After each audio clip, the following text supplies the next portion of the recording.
Good morning. I'd like to welcome everybody to Williamson County Board of Commissioners' regular scheduled meeting. It's Tuesday, December 12th, and it is 10 a.m. Roll call, please. Tim Atkinson. Present. Jim Marlowe. Present. Jim Reason. All right. At this time, ask everybody to rise with the pledge of allegiance. Indivisible, with liberty and justice for all. Commissioner Marlowe, did you lead us in prayer, please? Lord, we come to you this day, thanking you for this beautiful day that you've given us to do county business. Lord, we ask that you watch over this meeting and guide each one of our decisions as we go forward. Lord, we also ask for a very special blessing upon all of our servicemen and women around the world and our first responders, Lord, no matter where they are. Please be everyone in all things, Lord, we give you thanks, praise, and honor. Praise in Jesus' name.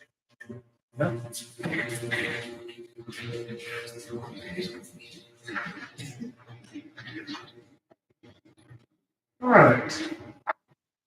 First up on the agenda is the consent agenda. Everybody have a chance to look through the minutes and reports. Someone wish to make a motion to approve? So moved. Second. Roll call, please. Tim Atkinson. Yeah. Jim Marlowe. Yeah. Jim Reason. Moving on down to old business, the Paid Leave Act.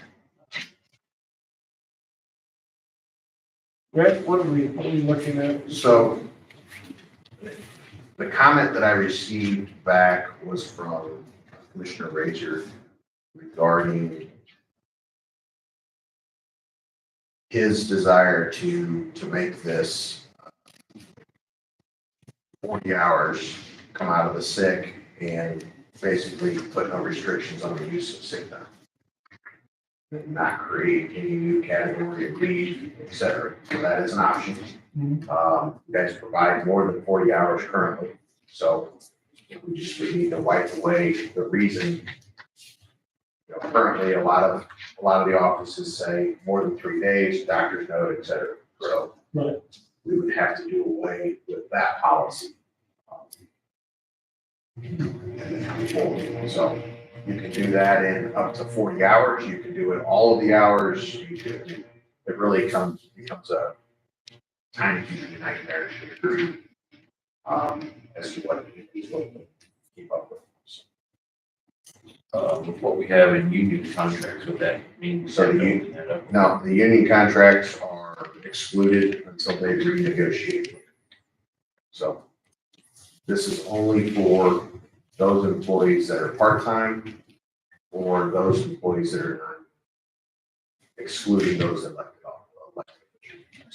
Jim, could you give us an idea about what you're doing there? It got complicated for me because I don't completely understand bookkeeping part of this. What the software that's used enables us to do. Ideally, I would like to see it limited to the first 40 hours of sick time. But I don't know if we can keep track of that. We have to create a new category. And every time we create a new category inside the software, my understanding is it gets more complicated for everybody to keep it.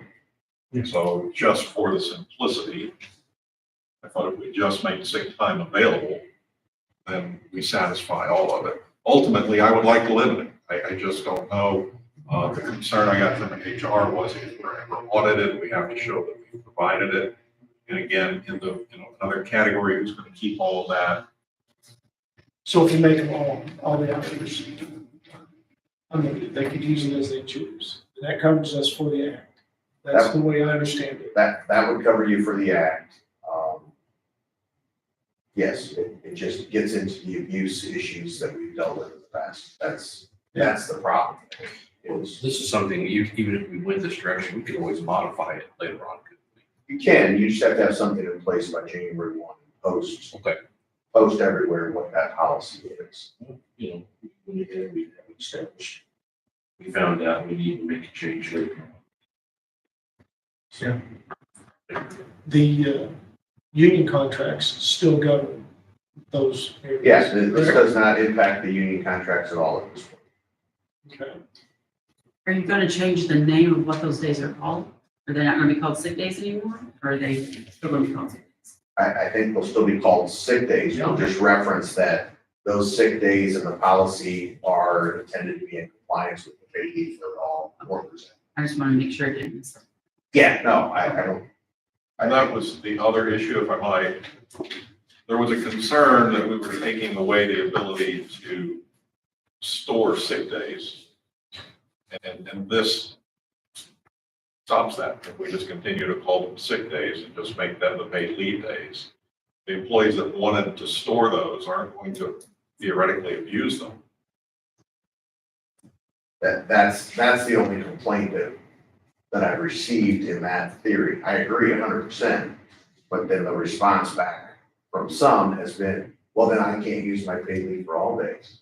It's like, well, you can, well, then I lose my ability to bank those into. Okay, so, yes, you are absolutely correct, and that's how that would work.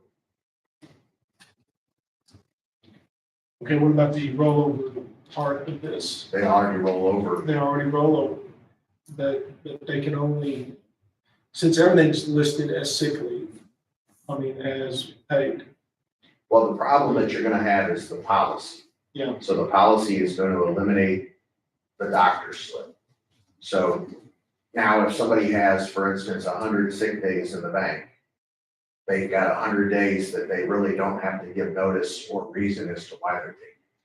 The That's question, the only, well, the question I have is that they're allowed 40. And they can carry over those 40 into paid leave. Does that change? well, right now they're given 12. 12 hours, They're given 12 sick days. 12 sick days, but we're talking hours here. Right, so 12 times 7 is basically there are 84 sick hours. Is where they're at right now.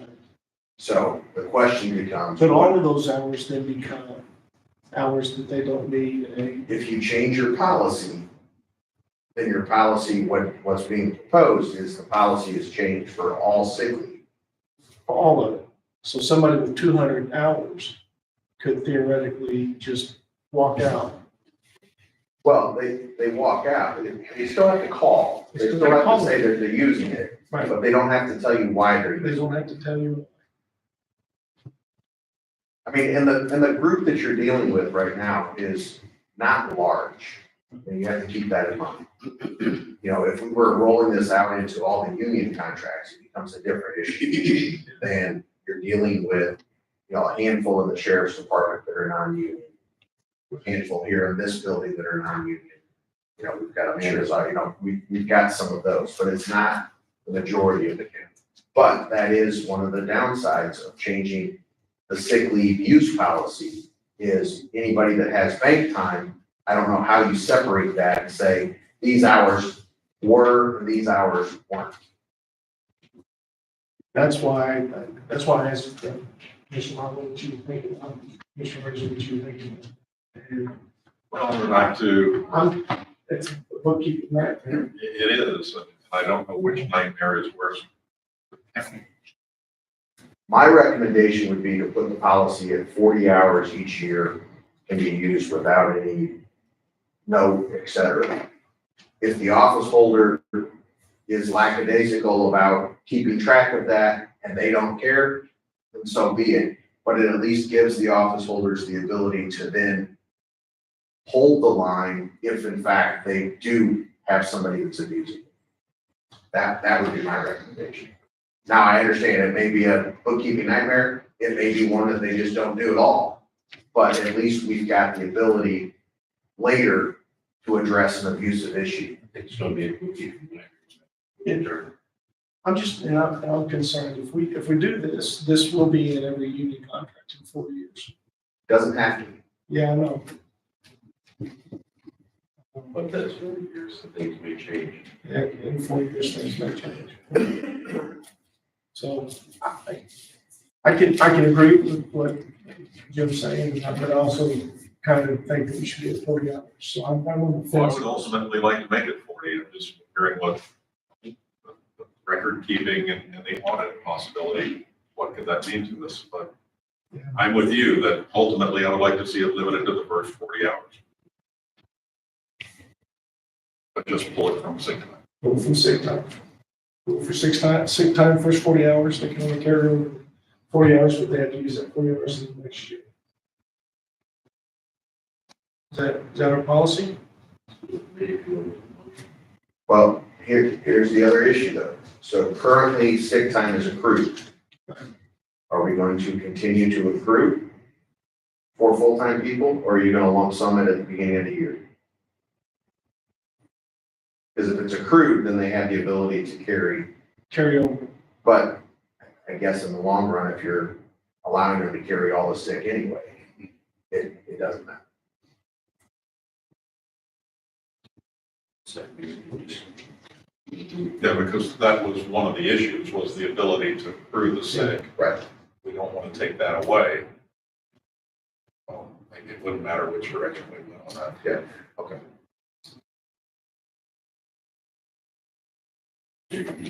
So do you want me to put together the policy for you guys to vote it Yes, based upon based upon this taking it out discussion. sick? Okay, all right, I will get that done. A poorly written bill. Earthquake coverage, and I don't think, is anybody ready to make a decision on that? Okay. All right. No, I'm not here. We still need to get time.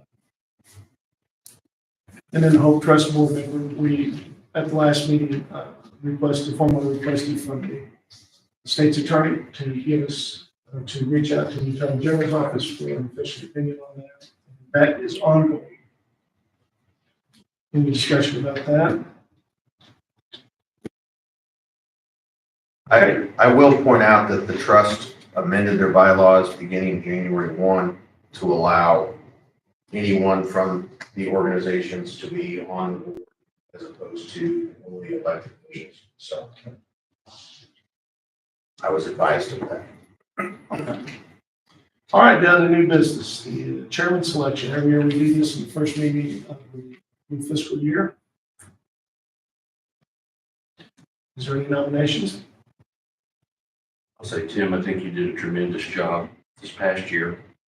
I'd like to see you continue on this year as chairman. Okay. Is there a motion? So I'd make a motion that Tim Atkinson remain as chairman. It's new fiscal year. And I agree. I think we saw good leadership. I think we're also midstream on a couple of projects. I hate to change the boards. I'll second that. Thank you, gentlemen. I appreciate your confidence in it. This part of this job can be very challenging. Very successful. And it's been a very busy year, and I can't tell you how much I appreciate your guys' confidence in me. So we have a motion and a second. We have a roll call, please. Tim Atkinson, Stay. Jim Marlowe, Yeah. Jim Reason. Thank you, gentlemen. Moving on down to the intergovernmental agreements between Williamson County and the local town and villages for animal control. These sheets. Okay. I'll make a motion that we approve the intergovernmental agreement between Williamson County and the Village of Cambria. Roll call, please. Tim Atkinson. Yeah. Jim Marlowe. Yeah. Jim Reason.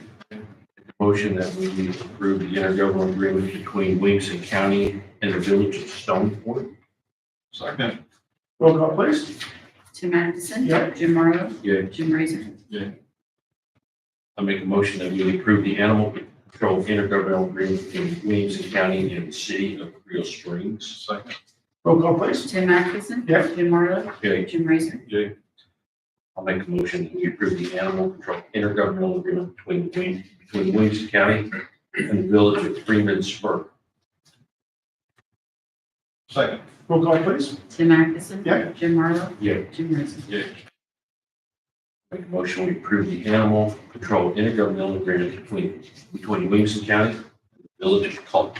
Second. Roll call, please. Tim Atkinson. Jim Marlowe. Yeah. Jim Reason. Next on the agenda are contracts from the Public Defender's Office. We approve these every year. Do we take the state and all of these contracts? And It's public knowledge. yeah, it is public, it's public information. Okay. I make a motion that we accept the contract for public defender in Williamson County between Allen Rowe and County Board of Commissioners for a sum of $34,505 per annum. Second. Tim Anderson. Yeah. Jim Marlowe. Yeah. Jim Riser. Make a motion that we accept contract for public defender in Williamson County between Megan Ridge and County Board of Commissioners for $45,320 per annum. Second. Roll call, please. Tim Anderson. Yeah. Jim Marlowe. Yes. Jim Riser. Make a motion that we accept contract for public defender in Williamson County with Teresa Machio Hopkins and the County Board of Commissioners for $45,320. What was that, Jim? I'm waiting for you. Okay, I was talking. That's a motion. Second. Roll call, please. Tim Anderson. Yeah. Jim Marlowe. Yeah. Jim Riser.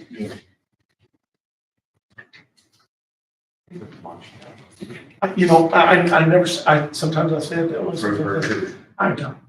I got the first and last name, that's.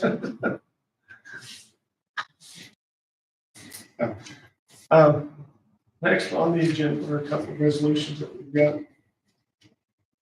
The other day, the circuit clerk and state's attorney were there in a meeting, and they told us an agreement that they wanted to enter into with the comptroller's office. And I think we agreed that agreement. Here's the resolution for that. Motion to approve that. Is there any discussion about this resolution? Move to approve resolution. Oh, I was just gonna say, this is the resolution that they were talking about last meeting. Yeah. It involves the collection of fines and fees, tax fines and fees, as well as, it's a contract with, between the county circuit clerk, six attorney's office. It's all in the debt collection. Move to approve resolution number 23-12-14-115. Resolution authorizing the Williamson County Circuit Clerk and Williamson County State's Attorney's execution of an intergovernmental agreement by and between the Illinois Office of the Comptroller and the County of Williamson regarding access to the Comptroller's local debt recovery program. Second. Roll call, please. Tim Anderson. Yeah. Jim Marlowe. Yeah. Jim Riser.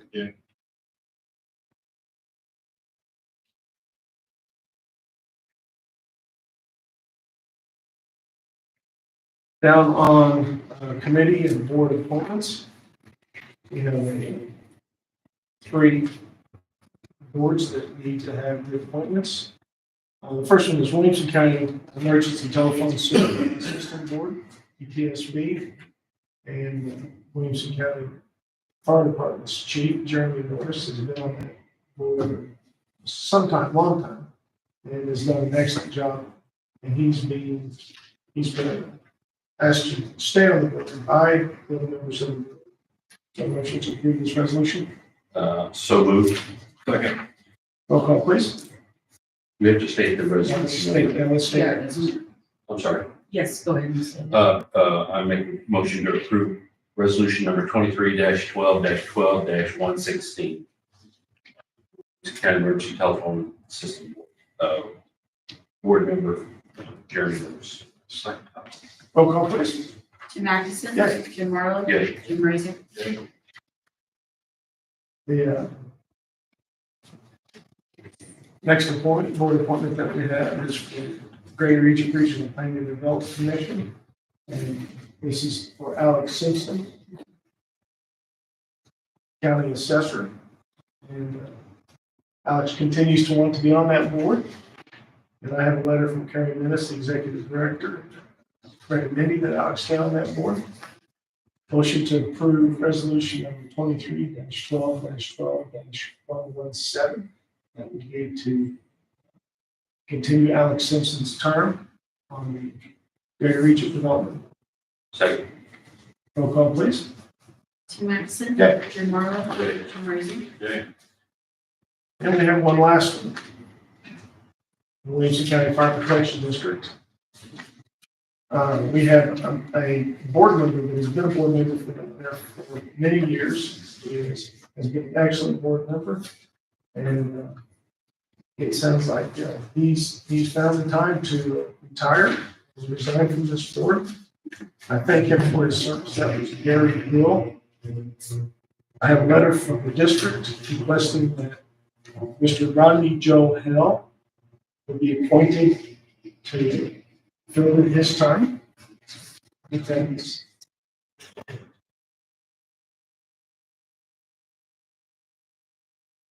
That term will run through 2026.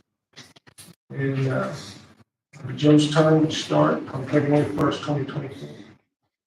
Motion to approve resolution number 23-12-118. That is to appoint Rodney Joe Hill to the Williamson County Fire Protection District. Second. Roll call, please. Tim Atkinson. Yeah. Jim Marlowe. Yeah. Jim Rossi.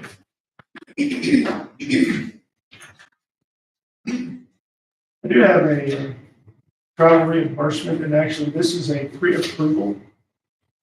The county has a policy paying a certain dollar amount. I think that's, Stephanie, you know what that amount is, 116, It was just right, I believe it's 132. 132?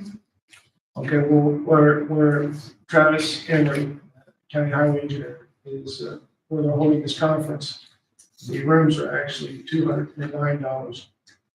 So I asked Travis if he could fill out pre-approval. This is gonna be in April, it'll be April 15th to the 18th. You guys have any questions or comments about this? No, Travis does an excellent job, and you learn quite a bit at these meetings that you go to. I'm sure Travis needs to attend this to see what's going on. So I make the motion that we approve the pre-approval of the Williamson County travel reimbursement form for Travis Emery. Total amount requested for the reimbursement is $2,072.88. That is an estimate, That's an estimate. because his travel expenses will change slightly. Do you want to just run it? We'll still have to approve that reimbursement when it comes in. Okay, right. Right, so Bring the rate on health. essentially, yeah, he asked if we could make sure we got it. Just, Travis is kind of Sure. pointing on T's crossed and I's dotted. Okay, we have a motion. Roll call, please. Tim Atkinson. Yeah. Jim Marlowe. Yeah. Jim Rossi. Yeah.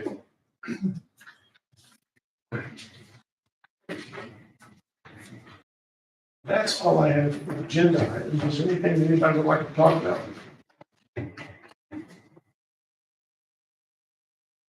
I will tell you that I've got another negotiation meeting with the sheriff and with the COs on Monday, tomorrow, yesterday. And I think at that point, we'll probably be down to talk about hours. Are you guys still good with me going to those meetings by myself on that? I trust you 100%. Okay. I will inform you of what happens in the meeting. Anybody got anything else that We're like going to need at least one more meeting date, at least for the policy, before the end of the year. Yeah, We're going to set a date today. I told it Wednesday, I forgot my budget on it. About Friday morning. It'll be soon enough, it'll be okay with you guys?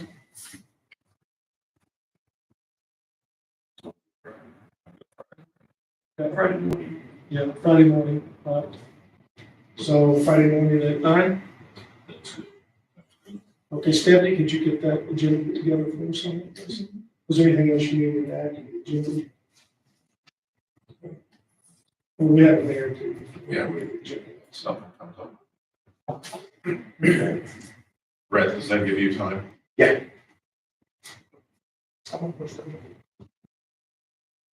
I didn't even ask, I wasn't going to ask. You just, afraid on the phone. I just did. Okay, before we close this out, is there any public comment? Would I like to say anything? Has anybody got anything else before I ask for adjournment? Make a motion to be adjourned. Second. Roll call, please. Tim Matheson. Yeah. Tim Marlowe. Yeah. Jim Reason.